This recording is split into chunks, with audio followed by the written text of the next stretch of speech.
so dramatic. How did I go so deep? I don't think you don't go deep. It's just more of an erosion. And you wake up one day, so like, I don't know how I got here, but it's a really bad place. So yeah, you're right. It started with. You're listening to the Plant-Based Eating for Health podcast show. I'm your host, Kathleen Gage. We're here to plant seeds on compassion to animals, your health, and the environment, and topics related to business that align with all three of those areas. Enjoy the show. Well, today I am beyond excited to be talking with Tim Kaufman. I actually heard Tim speak for the first time at an NHA conference. It was about 3 or 4 years ago, and was absolutely blown by this guy's story. And I thought, I need to get to know this guy because he has such an incredible story of redemption. And actually, he has an incredible story of escape, where he escaped from reality and then he escaped from the prison he had created. And that's actually the name of his newest book, Escape, and we're going to find out his story because it's pretty amazing. Let me tell you a little bit about Tim, and then we're going to just get into having a conversation about addiction, about plant-based eating, about losing weight, about living life to the fullest. Tim Kaufman of Fat Man Rants was diagnosed with EDS, and I'm going to let him explain it in a little bit. And he spent much of his life in chronic pain, battling addiction and obesity. Weighing over 400 pounds at age 37, he felt hopeless, but began his health journey by making small, incremental changes. Now, having lost over 200 pounds and completed multiple triathlons, Tim is passionate about helping others regain their health through the plant-based lifestyle. Now, this introduction doesn't even begin to convey what Tim's story is, because Tim, I know when you were a teenager, I don't think you were heavy, were you? You were kind of a skinny guy, as I recall in your book, and your first job was working on a farm, and then you got diagnosed with this disease, and that started the whole spiral. So why don't you start by, first of all, welcome. Great to have you on the show. I can't tell you how excited I am to be talking to you because I've been in recovery for over 40 years. And I know the hell that we live in when we're addicted to drugs and alcohol. And you wonder if there's ever going to be a way out. And then you get out and you're just going, wow, how did I even stay there? So with that, let's start with you sharing a bit about your background, where you grew up, the kind of culture you grew up in. You were working, I think, on a cow farm, and how that started your journey in life. Yeah, well, first of all, thank you so much for having me. I appreciate it.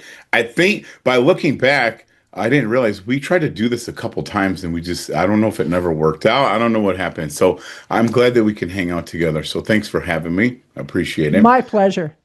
And thank you for all the wonderful words about my book. You're right, though. When you said you read the whole book, most people don't read a whole book. I forget what the statistics are, but they're not that good. But yeah. So I'll go super fast through my younger years because it's kind of important, but we shouldn't sit there for too long. But yeah, I grew up in a place called Alden. I still live here today. It's in between Buffalo and Rochester, in New York. When people hear New York, they think New York City. We're the complete opposite of New York City. Like, I think the population in our town now, and it's grown a lot, is 9,000 people. We've always had more cows than people.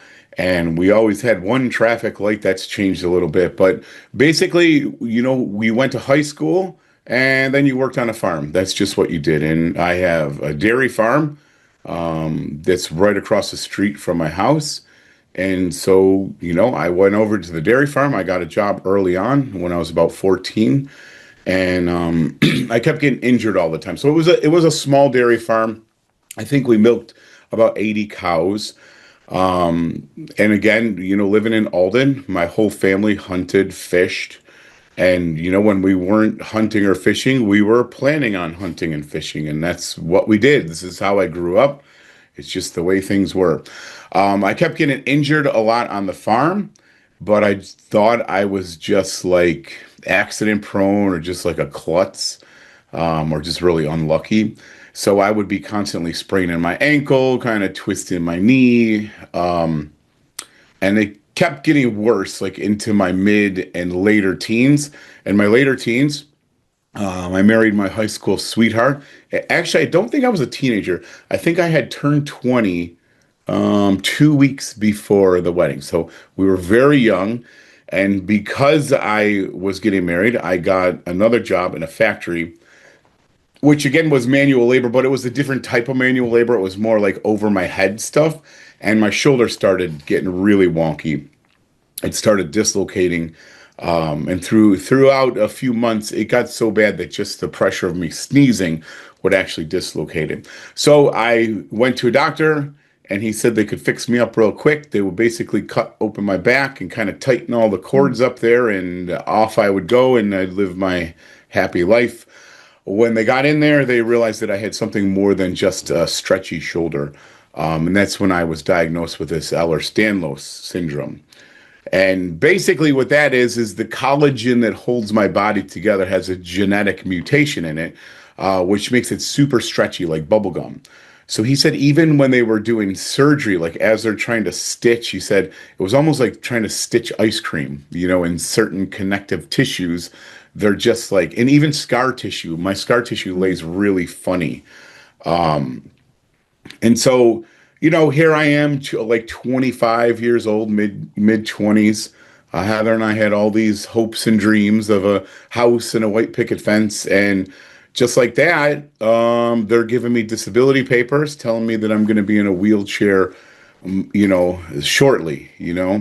And so obviously that was kind of a huge hit, but I wasn't hurting that bad, and I was still very active. I was still, very much could do manual labor, but I just had this thing in my head that it was coming. It was always there, like hanging over me, like when's this going to end?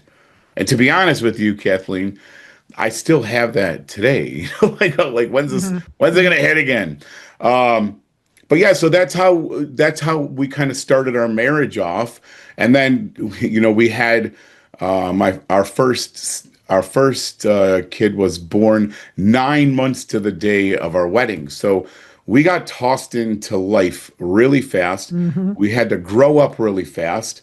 We went from being kids to all of a sudden having a family and a mortgage and all these things. And then as time went on, work would get much substantially harder for me physically.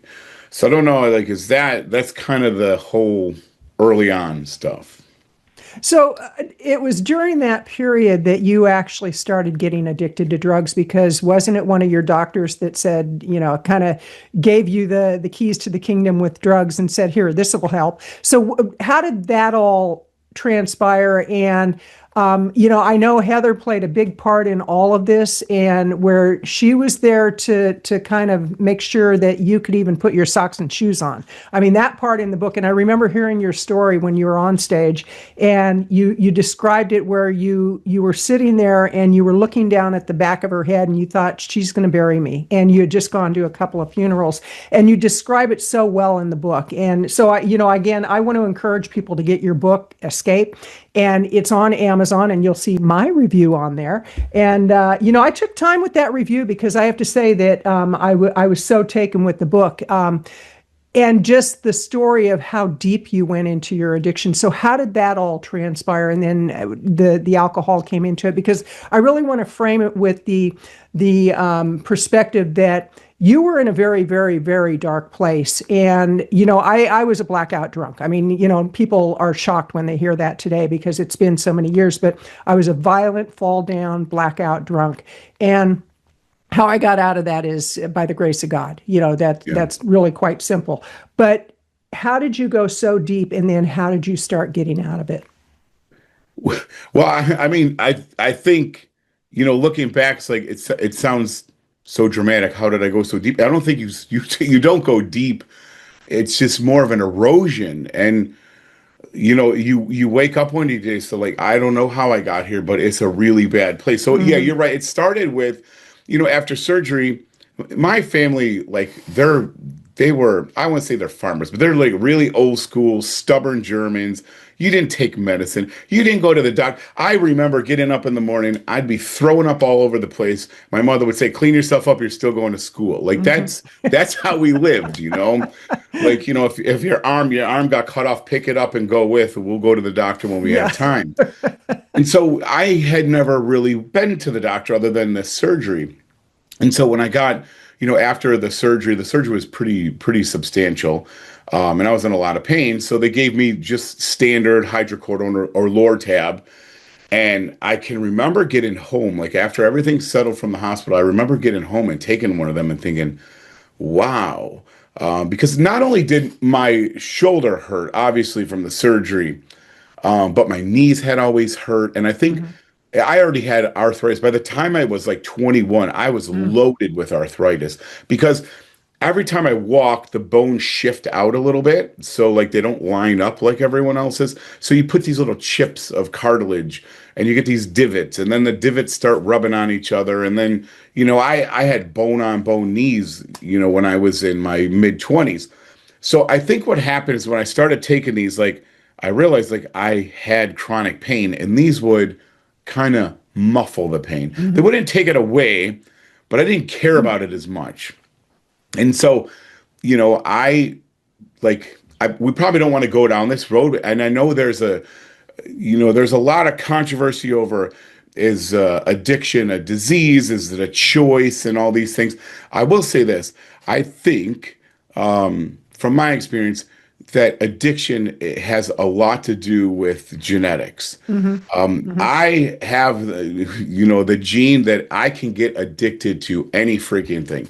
And my mother can too. My father, not so much.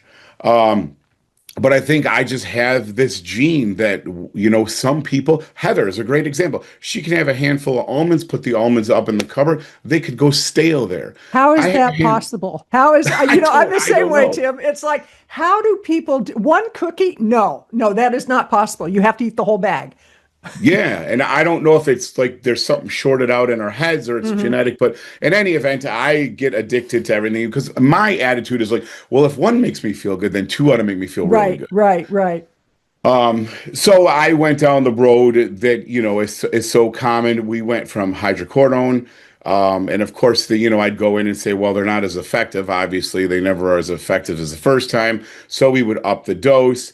And then when we get to the top of the dose, I can remember my doctor prescribing something called Norco, which was the hydrocodone without the acetaminophen, because he was worried that I was going to go into liver failure with all the acetaminophen. So I was smart enough to know that the Tylenol would kill me and that the opioid wouldn't. That I would get poisoned by that Tylenol first, because these are kind of lower dosage, and so once he got the Tylenol out of there, you know, then it was like game on. Those were 10 milligrams with no Tylenol. So that's when I really started getting addicted to them. And then, you know, the cycle starts, like these don't work. So we went up to Percocets. And then when those didn't work anymore, at the time, Oxy was all over. Like this is the late 90s, like, they thought Oxy was a new miracle drug. They thought that it was not addictive, and doctors were pushing it hard. And, you know, back then, I guess I can talk about this. I used to not talk about this, but no one can do this anymore. Back then, I could go to my rheumatologist, get a script. I could go to my GP, get a script. I could go to my orthopedic surgeon and get a script. And I could have one script get covered by my insurance company. The other two I could take to a random pharmacy, put it on the counter, and pay cash. And it was cheap. It was not expensive.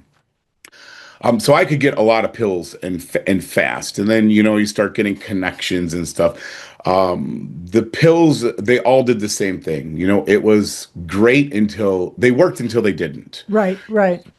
And then the doctor said, look, your blood pressure keeps going up and up. It was really high. I was on 2 different blood pressure medicines.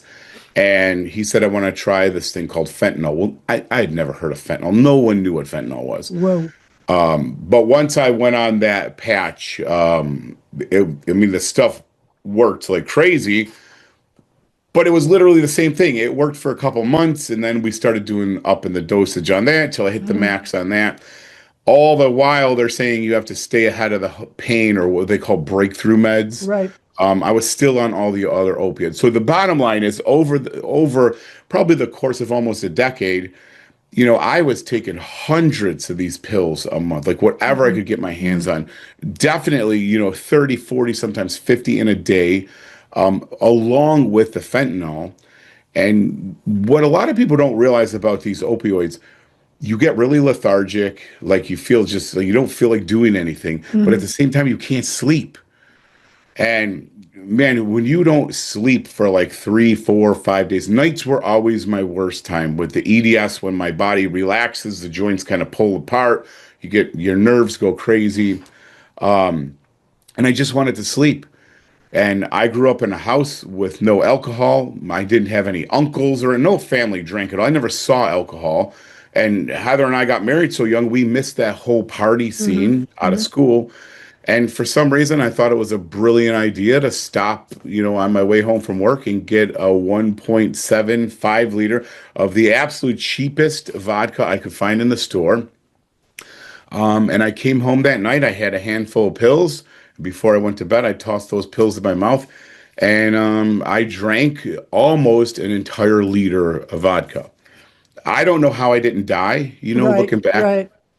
Um, you Well, know, I'm curious with all of that, and people might be wondering, well, what does this have to do with plant-based eating? It has everything to do with plant-based eating because food is so addictive that you have to wonder, what's harder because when you said is it a disease or a decision?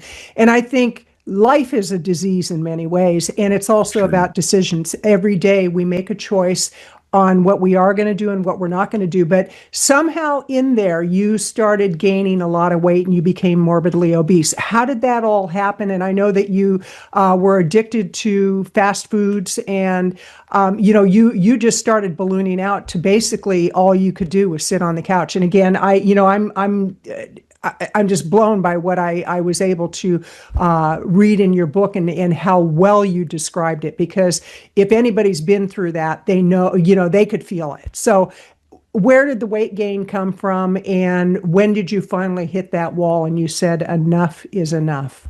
Yeah, so like right after the alcohol came in, and that wasn't helping me, but I still got really good at drinking. I would get blackout drunk every night. I did not drink for Hmm. fun. I did not Hmm. drink socially. Right. Very few people other than Heather knew that I drank. I hid it all. I got really good at bringing bags in the house, and it was awful.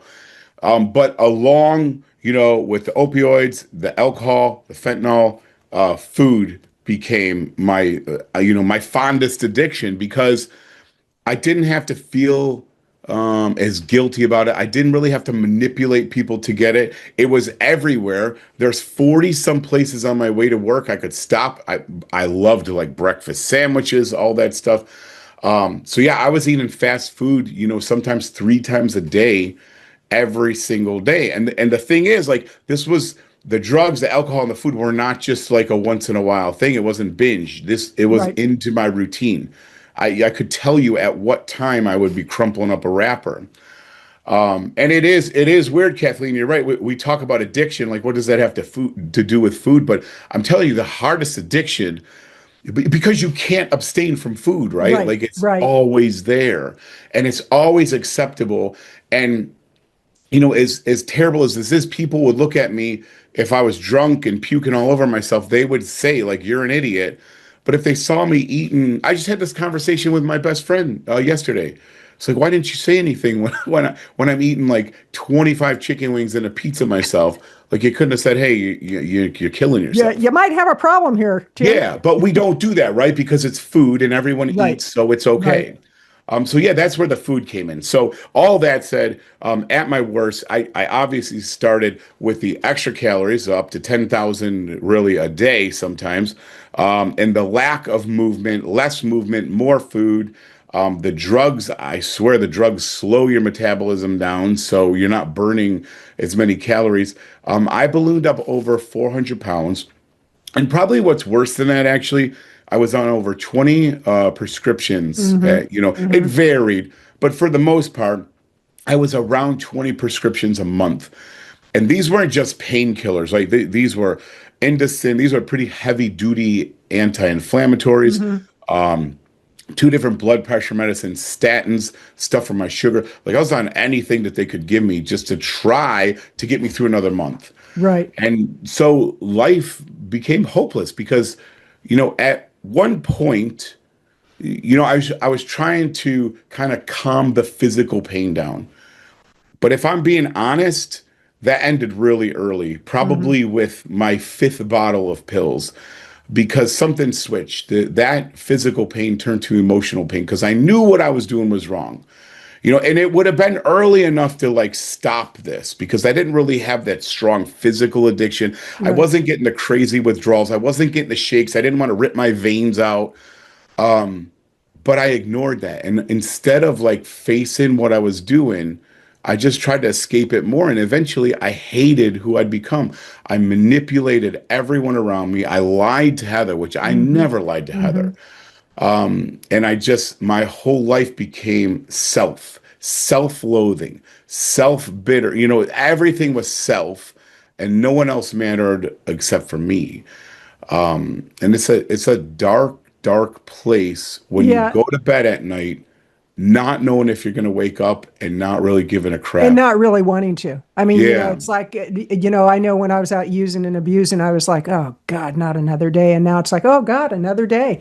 And, Yeah. and I want to remind people that you're listening to the Plant-Based Eating for Health podcast show. I'm your host, Kathleen Gage, and I am talking with Tim Kaufman, who is the author of Escape. And it's a book about redemption, quite seriously. And I just encourage everybody, go to Amazon and get a copy of your own. Now, when did you hit that point? Well, let me tell you first of all why I read the whole thing, because I loved it. Okay, that's really the reason. But right now, you talk about that all or nothing. Well, I'm the same way. It's like if I'm going to do something and if one is good, then 100 must be better. And now I'm very into physical fitness. I'm in my 70s. And so I want to, as I get older, I want to be one of those people that people go, oh my God, she's 85 years old. That can't be true. And so that kind of drives me to be an example of what's possible. And I used to be a warning of what not to do. And so I've been doing this program called 75 Hard. It's by a guy named Andy Frisella. And are you familiar with it? Very, yes. Okay, okay. So I'm on day 40 today, and I'm loving it. I have to say, I'm loving the discipline. I'm doing the power list and all this. Well, in my last book, I'm reading Robert Cheek's book right now, but yours was the book prior to Robert's. And I started with my 10 pages, and it was like, oh, I think I'll read 12 pages and then 14 pages. And that was on a Friday or a Saturday. And on that Sunday, that was about a week and a half ago, or a week ago, whatever it was, I was so taken with the book that I sat down and I put several hours aside where I couldn't leave the book. I literally finished it that day, and I read all the testimonials. I read your acknowledgments and who you were thanking, and so I have to tell you that it was going to be a book that was going to last me about 2 weeks, and it lasted me a day and a half. So it was that good. So now, when you finally made that decision, and something happened, you had that moment of clarity of like, I can't keep doing this. Tell us about that, and then how you moved into plant-based eating, because you were definitely a carnivore. Oh, You yeah, did the big chicken time. wings, the steaks, the ribs, all that. Yeah. When did you find out about plant-based eating, and how has that changed your life? Yeah, well, I mean, it's not just changed my life. It saved my life. It gave me a new life. Um, but it's I wish I had this really super like cut and dry, like I saw the light, I turned and that was it. But for me, the first thing that changed in my life wasn't really food. And it sounds so cliche, but it was gratitude. And this gratitude, I tell people like I have a new talk I do now that talks about dominoes tipping over. And I would say that's the first domino that went for me but it came at a really high price. Really super fast because we don't have time to get into all this. But Heather's mom, who, because we were together so young, she literally was a second mom to me. I probably spent more time with her than my own mom, to be honest. And she was a beautiful lady, loved life, just full of life and super happy, just an amazing person. And she had like a cold flu thing that wouldn't go away. She got diagnosed with leukemia. Mm. And I'm at the peak of my addiction, the worst place that I had been. And, now this gets tossed into our lap. And so the one particular day that was like life changing for me is going up to see her, which we had done, every day. But, this day we went up there, I walked to the side of her bed and she was waiting on a transfusion. And she was so tired, so drawn out. What would happen is they would give her a transfusion and she'd kind of perk back up for a day or two, and then she'd, the blood cells would all drop. But she opened her eyes super slow and she looked at me. The first words out of her mouth were, "How's your knee?" And it's just like, so I still can hardly talk about it, a decade later. Because it hit me that, like, first of all, you can see, she's an amazing person. But it's like my entire life was about. As you're listening to this show, what really helps us is when you leave a rating and a review. Wherever you're at, go ahead and leave a rating and a review and subscribe to this channel, because that helps the show get out to more people to get this message out in a bigger way. I'd really appreciate it. This is Kathleen Gage with Plant-Based Eating for Health. Why do I have this? Why don't I have this? Why did this happen to me? This sucks. This sucks. My knees hurt. This hurts. Why can I just get new knees and life would be perfect? And I never stopped to think here, I'm worried about my knee. She's worried about my knee. I'm going to go home tonight and I'm going to get drunk, black out, hit the pill. And then she might never come out of that hospital. Right. And, yep, I'm limping around on my knee, but there's people getting their legs lobbed off to get rid of tumors. And what the heck is wrong with me? I got a beautiful family. I got 2 beautiful kids. I got a home. I got a great job. I don't have to worry about a roof over my head. And I don't have chemo in my veins. And so that first kind of domino tipped I got a lot to be thankful for. And, the beautiful thing about this is we talk about transformations and this crazy. So my story's not that crazy. It's just choices, and everyone can do this. It's not this magic thing. It's literally just shifting your focus. Yep, your knee hurts, but put a but after that, but you're walking, no one's pushing me in a wheelchair, and I don't have to wait for my blood transfusion. So that was kind of the first thing. While we're dealing with that, my father, who's my best friend in the entire world, we thought he had pneumonia. He got a chest x-ray. Turns out he was loaded with cancer, stage 4. It started in his kidneys. He had kidney failure years ago. And that next domino that tipped for me was urgency. That we all say we're not promised tomorrow. Life is precious. But here, my dad was supposed to live 6 months. He didn't even make it 6 weeks to his diagnosis. And I buried my best friend. And I can remember I was so big. I was so petrified sitting over his, where his grave was. I didn't want to put my full weight on the chair because it would have exploded. It was these little cheap, wooden piano chairs.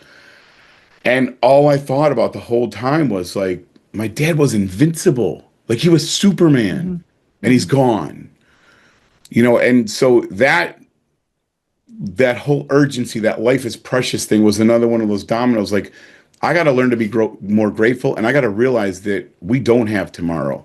And 2 of my favorite people, shortly after that, Heather's mom lost her battle with leukemia that went to lymphoma, and ultimately a brain tumor took her life.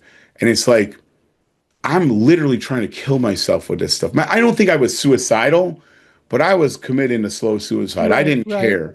And I watched my 2 favorite people in the world just cling to life. And just out of respect for them, I had to do something. So long story short, I decided, I think you brought it up, Heather was putting my socks and shoes on. I got to the point where I could hardly dress myself. I said, geez, I'm going to die, which fine. I don't have to fight anymore. I'm tired. But this woman's going to have to make another funeral arrangement. She's going to have to write another obituary into the, I don't want her to do that. I just want to put time in between. So I looked around the internet. I found this bariatric surgery thing. The short of it is I was all set. My doctor denied it. The day I went there, my blood pressure was 255 over 115. he was worried I was going to make it through surgery, so he wouldn't let me get to surgery. Mm.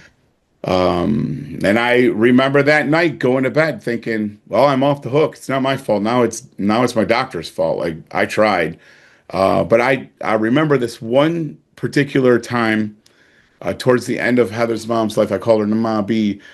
The doctors asked her, Carol, why do you keep coming back for radiation? Like, why are you doing this?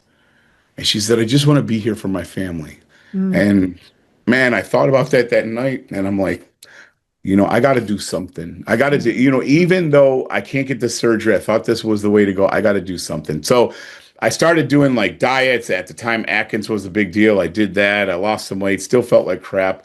And one night, I was watching TV. I was watching Netflix, and Fat, Sick, and Nearly Dead came up. And I would have turned that off.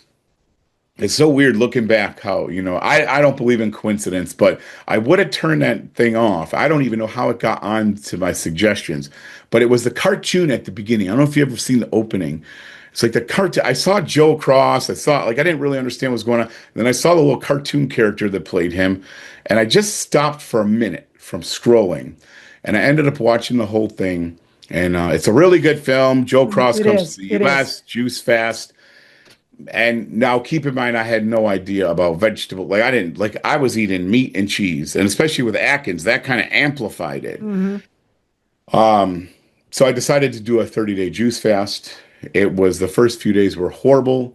But by like the fourth day, my hunger subsided. And the fifth day, I cannot tell you how many times I've told the story, and I get goosebumps every time. I woke up in the same exact spot that I had fallen asleep in. 5 days on raw vegetable and fruit juice, just 5 days.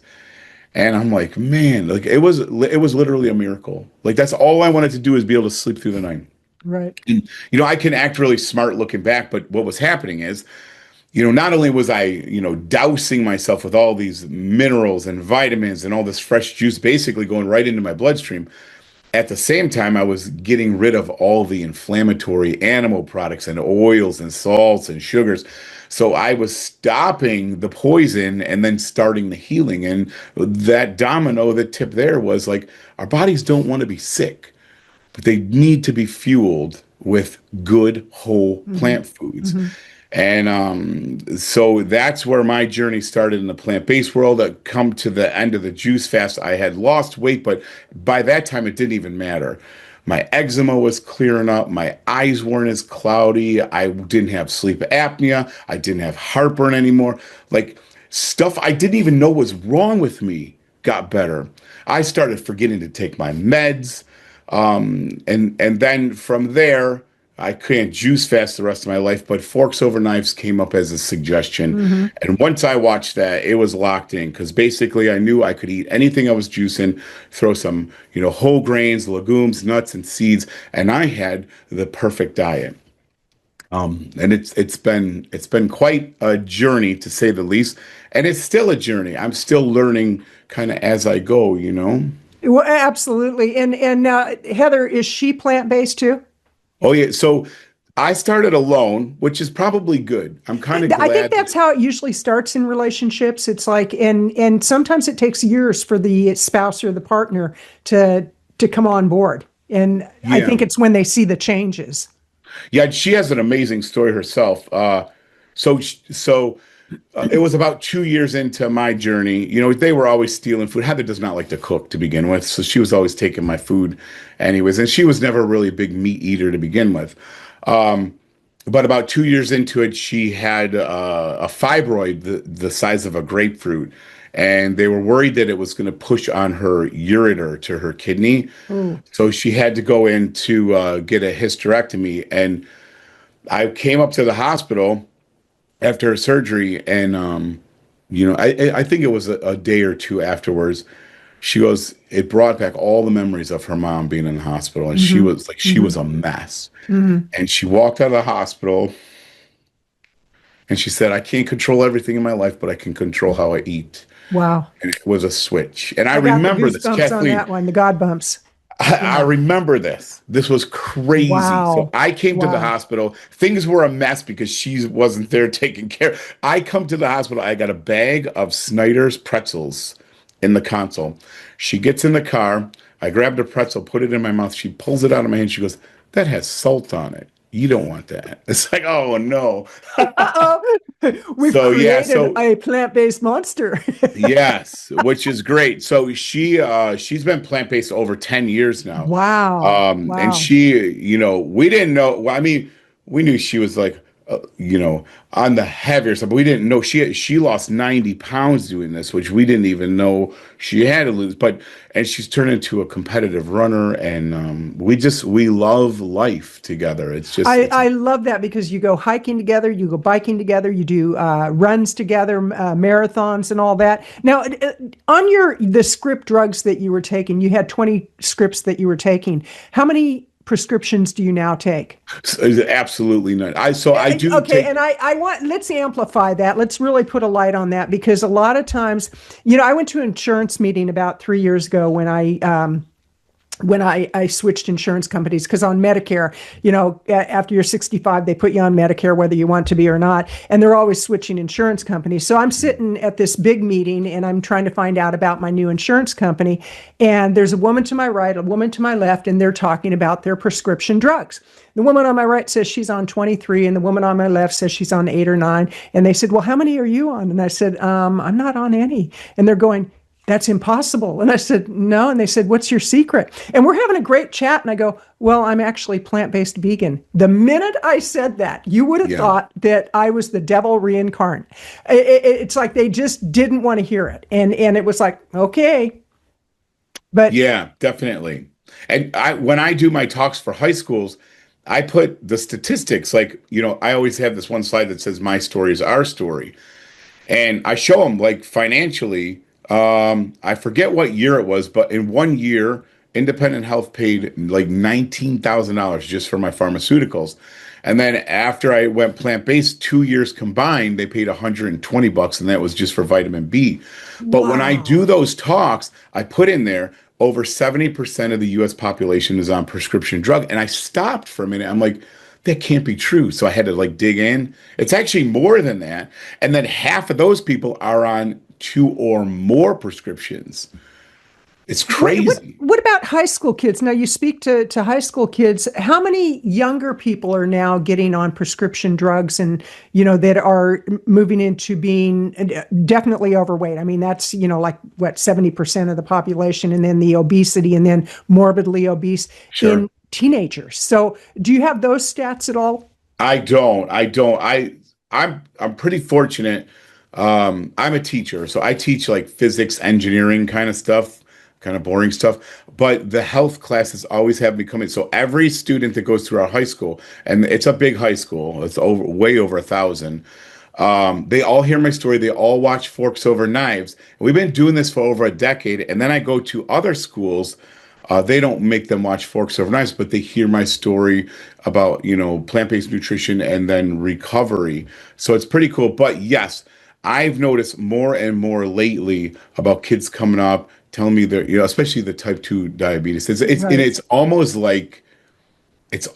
normalized. Like it's just like, It, yeah, it that's just is what it normalized. is. I Yeah. mean, let's call it like it is, Tim, because it's like when I go to the grocery store and it breaks my heart when I see young kids that are on the path to type 2 diabetes, high blood pressure, heart disease, and they're, kids, they're little kids, like Yeah. as young as 5 years old. And so you started getting into a lot of physical activity. Let's frame this in for the people that are listening, because I have people that listen that are very into plant-based eating. A lot of vegans, they vegan for the animals, plant-based for health, and yet I have a lot of plant curious people. Like, how do I do this?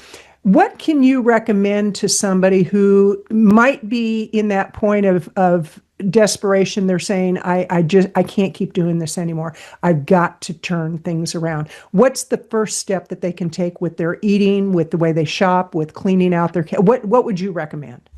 Well, I mean, the first step is taking a step. That sounds stupid, but I cannot tell you how many people just analyze everything, look for stuff, plan stuff, and they never do anything. And so for me, I used to be embarrassed to mention that I went, Atkins. Like that was the first thing I did was Atkins.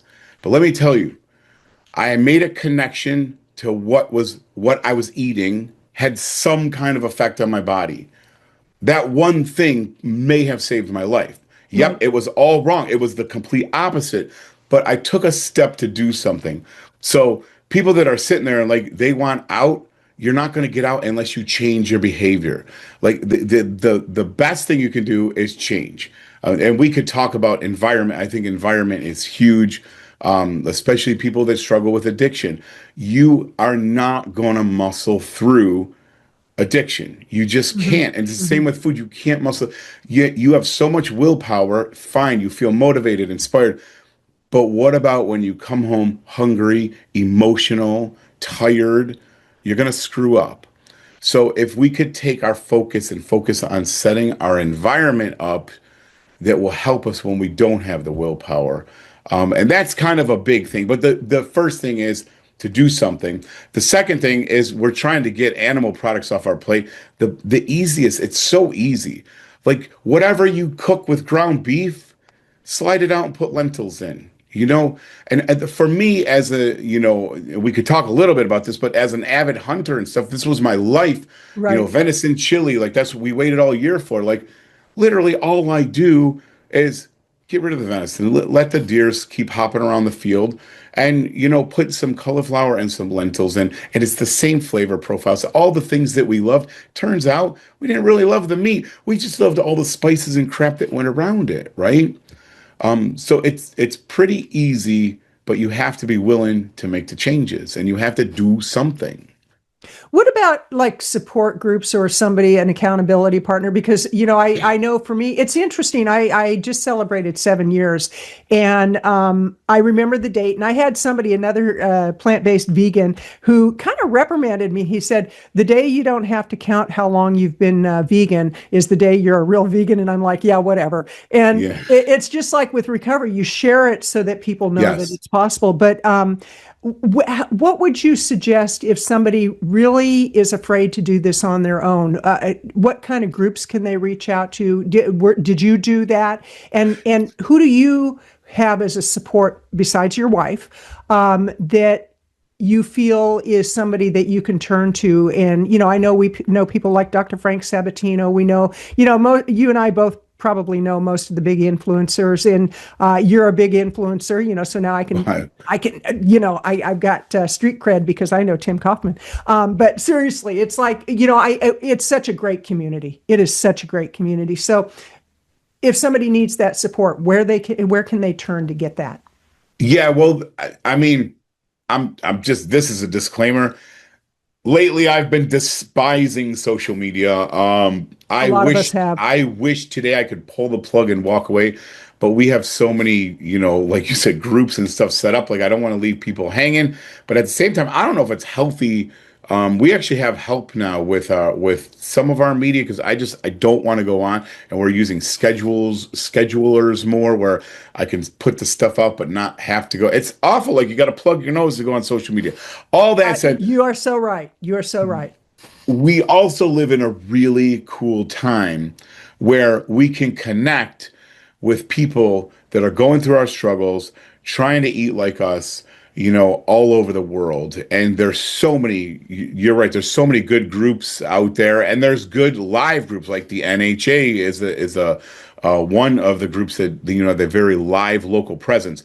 A lot of things. So just to back up a little bit, for me, I felt like I was on an island, but things were a little different then. Like, no, Right.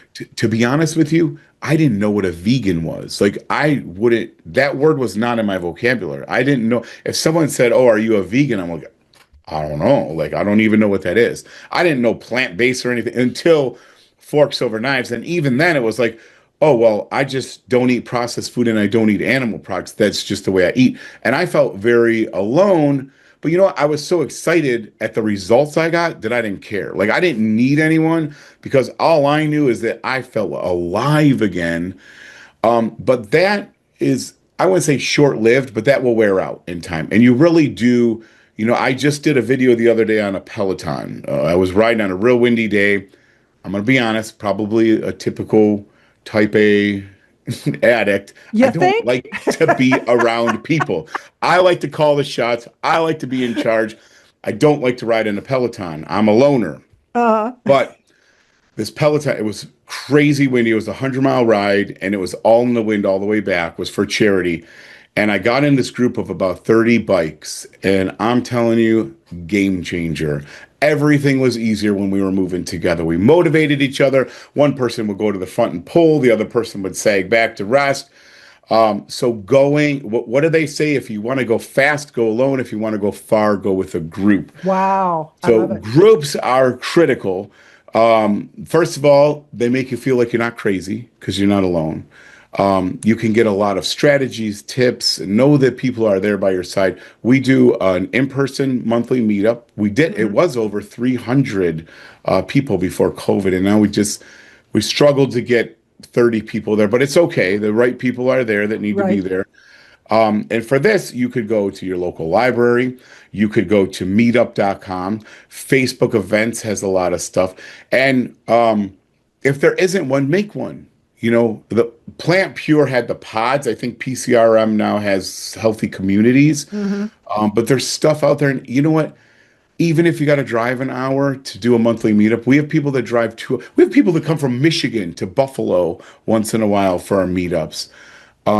You would drive for a lot of stuff, and if your health is a priority, you can drive an hour or two to a I meetup. love that. I love the idea of the meetups because now that you mention it, it's like I have checked meetups in my local area. I know Linda Middlesworth, she's got a great meetup Yeah. in Sacramento, and Chef AJ is there. And I'm trying to think of all the people that are there that are very involved in the plant-based movement. But one thing I want to say about social media, and this is for people listening, when you go on, there are trolls and there are people, literally, these are AI trolls and bots that are designed to get you angry. They're designed to make you think you're wrong in being plant-based and vegan.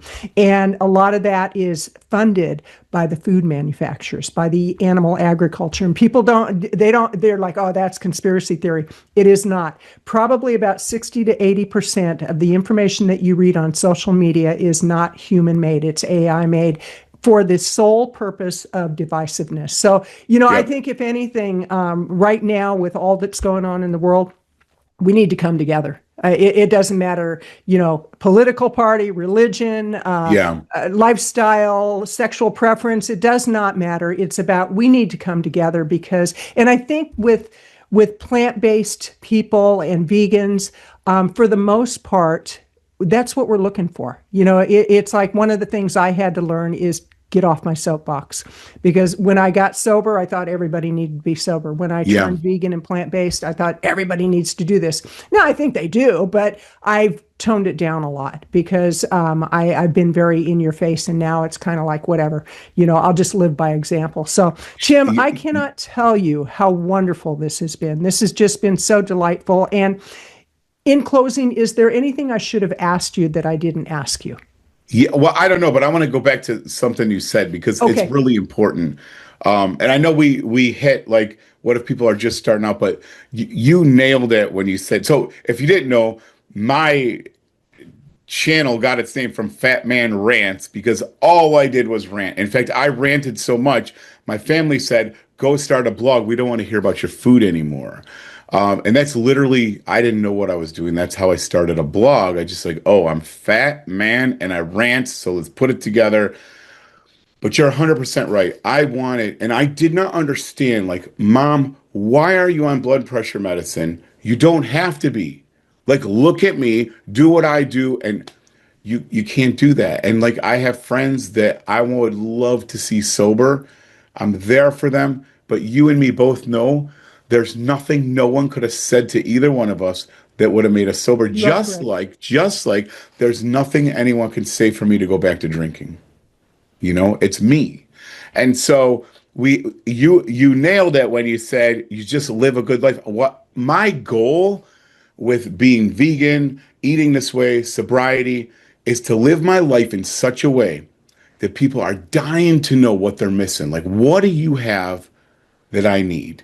And if you just live your life to the fullest, that is the best rant. It's it takes away all the militant, like telling people, like just live a good life that people want to know what you got that they don't have, you know? I love it. Well, and I have to tell you that lately I've been dealing with some issues with my feet.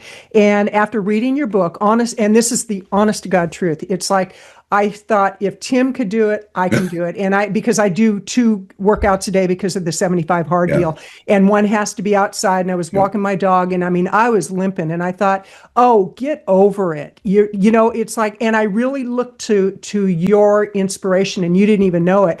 But I'd be walking thinking about what I read in your book. And again, I do encourage people, please go out and do yourself a favor. Get this book, Escape, and get one for a friend, because it'll give you a whole shift in perception of a life that is not well lived, and then one that is absolutely well lived. And if you're watching the video, you can see in the background that Tim's got a bunch of awards from marathons and bike rides and triathlons and whatever, on and on and on. So, Tim, this has been absolutely delightful. Thank you so much. And I want to remind people that you've been listening to the Plant-Based Eating for Health podcast show. I'm your host, Kathleen Gage, encouraging you, go out and be an example of what's possible in life by the choices you make on a daily basis. Have a great day.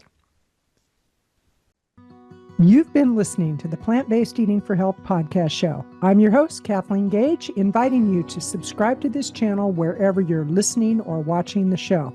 And please let your friends know about the Plant-Based Eating for Health podcast show. Live healthy.